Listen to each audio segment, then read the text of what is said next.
আসসালামু আলাইকুম বন্ধুরা, কেমন আছেন সবাই? আশা করি সকলে ভালো আছেন। অনেক দিন পর নতুন একটি ট্রাভেল ভিডিও নিয়ে আপনাদের সামনে হাজির হয়েছি আমি নাজনীন আক্তার।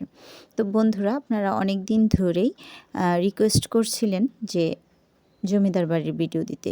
কিন্তু আশেপাশে লোকেশনে জমিদার বাড়ি আসলে নেই, একটু দূরে, যে কারণে আমি যেতে পারছিলাম না। তারপর ইনশাল্লাহ আমি যাব, এক এক করে আপনাদের সব জমিদার বাড়ি দেখাবো। তো আমি এখন এসেছি বরিশাল জেলার বাকেরগঞ্জ উপজেলায় গারুরিয়া গ্রামে। তো গারুরিয়া গ্রামেও জমিদার বাড়ি ছিল। তো সব কিছুই আপনাদের ঘুরে দেখাবো। পুরো ভিডিও জুড়ে আমাদের সাথেই থাকবেন। তো বন্ধুরা, এই তো আপনারা দেখতে পাচ্ছেন, এটাও একটা দিঘি ছিল, জমিদার বাড়ি। এখানে একটা জমিদার বাড়ি ছিল। তো আপনারা যদি এই দিঘিটা দেখেন এবং এই ঘাট দেখেন, মানে আমরা বলি আমাদের ভাষায়, গ্রামের ভাষায় আমরা বলি ঘাটলা। তো এই দিঘির ঘাটলা যদি দেখেন বা পুকুরের ঘাটলা যদি দেখেন, আমরা আমাদের এলাকায় পুকুর বলি।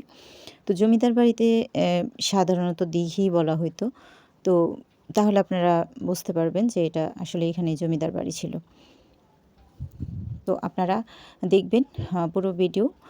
জমিদার বাড়ি আসলে প্রত্যেকটা জমিদার বাড়ি আর কি ভেঙে ফেলা হয়েছে, তাদের বংশধরেরা আছে এখানে।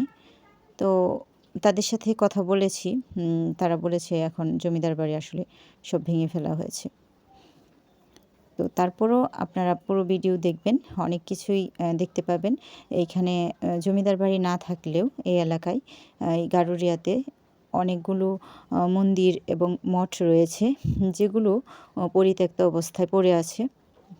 তো আসলে আমাদের বাংলাদেশে এরকম প্রাচীন নিদর্শন রয়েছে।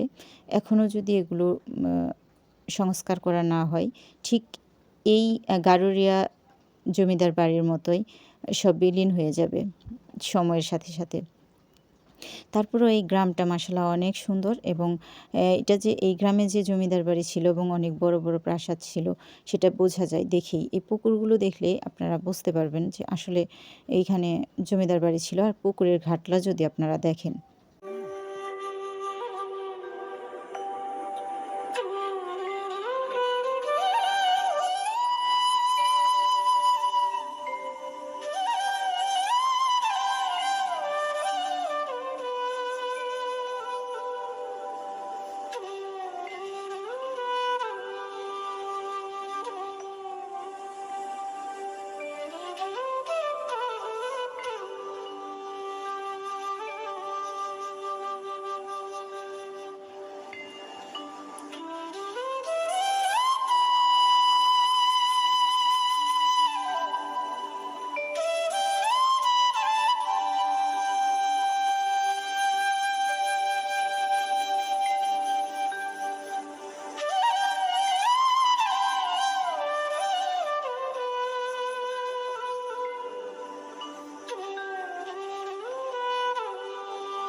বন্ধুরা, আমরা এখন আছি গারুরিয়া সরকারি প্রাথমিক বিদ্যালয়ে। তো আপনারা দেখতেই পাচ্ছেন, হুমায়রা এখানে একটা ছোট্ট একটা বাচ্চাদের পার্ক আছে, সেটাতে খেলছে। আর আমি আপনাদের পুরো এলাকাটা ঘুরে দেখাচ্ছি।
বন্ধুরা, আমরা একটি বাড়িতে এসেছি। এই বাড়িতেও একটি মন্দির রয়েছে। তো এখানকার লোকজন বলেছে এই মন্দিরটাও নাকি অনেক পুরনো।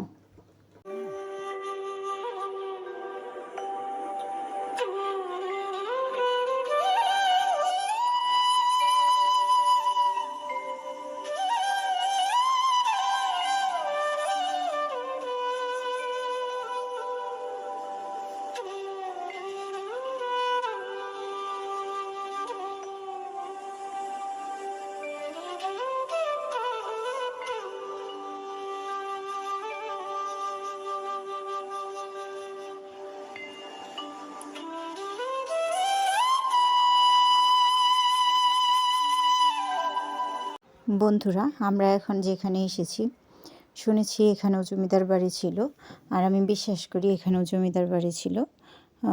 এখানে যে পুকুরটা আছে আপনারা দেখলে বুঝতে পারবেন যে এখানে আসলেই জমিদার বাড়ি ছিল। তো বন্ধুরা, এটাও গারুরিয়ার একটা জমিদার বাড়ি ছিল। এই জায়গাটা আপনারা দেখতে পাচ্ছেন, এটা হচ্ছে একটা ঘাটলা। তো এইটা এখন ভেঙে চুরে চুরমার হয়ে গেছে। এখন আর সেই প্রাচীন প্রাসাদ, বড় বড় প্রাসাদ এখন আর নেই। তো তারপরেও আপনাদের সাথে শেয়ার করলাম। আপনারা অনেক দিন ধরেই ভিডিও চাচ্ছেন, জমিদার বাড়ির ভিডিও। তো সেই কারণে ভাবলাম যে ঠিক আছে, ঘুরে দেখি কোথাও কোনো জমিদার বাড়ি এদিকে আরো আছে কিনা। তো এটাও একটা জমিদার বাড়ি ছিল। এই এলাকাটা, এটা পুরাটা জমিদার মানে প্রাসাদ ছিল এই এলাকাটা। তো এখন আসলে নেই। আর এটা হচ্ছে পুকুর পাড়। এটা হচ্ছে পুকুর পাড়। এই তো আপনারা দেখতে পাচ্ছেন, মানে একটা পুষ্কুনি আর জমিদার বাড়ির সবকিছু শেষ। এখন শুধু এই পুকুরটা রয়েছে আর এই ঘাটলাটা রয়েছে, দেখতেই পাচ্ছেন।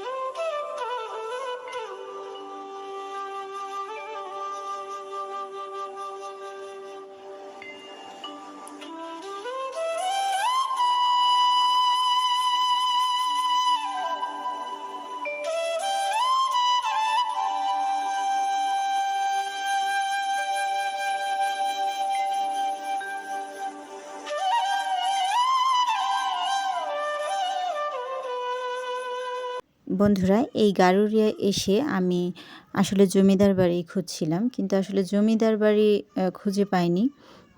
হয়তো বা আছে, কেউ বলেছে আছে ওই পাশে ওই পাশে, তো আসলে আমি খুঁজে পাইনি। শুধু এই পরিত্যক্ত বাড়ি বা পরিত্যক্ত মন্দিরগুলো আর পুকুর বা দিঘি, এবং দিঘির ঘাটলা দেখেই বোঝা যায় যে জমিদার বাড়ি ছিল। বন্ধুরা, আপনারা দেখতে পাচ্ছেন সুন্দর একটি মন্দির। তো এরকম অনেক মন্দিরই আসলে আমার সামনে পড়েছে, কিন্তু সব কিছু ভিডিও ধারণ করা সম্ভব হয়নি। এই মন্দিরগুলোই সাক্ষ্য বহন করে যে এই গারুরিয়াতে জমিদার বাড়ি ছিল, এবং আমি ইন্টারনেট সার্চ করে দেখেছি যে গারুরিয়াতে জমিদার বাড়ি ছিল। স্থানীয়রাও বলেছে গারুরিয়াতে জমিদার বাড়ি ছিল একসময়, শত শত বছর আগে। শত শত বছরের এই পুরনো কীর্তিগুলো কালের আবর্তে, সময়ের বিবর্তনে বিলীন হয়ে যাচ্ছে রক্ষণাবেক্ষণের অভাবে। সরকার যদি এখনও পদক্ষেপ না নেয় এগুলো রক্ষণাবেক্ষণের, তাহলে একসময় সারা বাংলাদেশে যত জমিদার বাড়িগুলো রয়েছে সবই বিলীন হয়ে যাবে এভাবে। আমি মনে করি এই জমিদার বাড়িগুলো এবং এই মন্দিরগুলো সংস্কারের দাবি রাখে। এই মন্দিরগুলো এবং পুরনো জমিদার বাড়িগুলো হতে পারে আমাদের পর্যটন নগরী, যদি সেগুলো সঠিকভাবে রক্ষণাবেক্ষণ করা হয় এবং সংস্কার করা হয়। পুরো ভিডিও জুড়ে যারা এতক্ষণ পর্যন্ত আমাদের সাথে ছিলেন তাদেরকে অসংখ্য ধন্যবাদ। এরকম সুন্দর সুন্দর ভিডিও পেতে আমাদের চ্যানেলটি সাবস্ক্রাইব করে আমাদের পাশেই থাকবেন। আজ এ পর্যন্তই। আল্লাহ হাফেজ। আসসালামু আলাইকুম।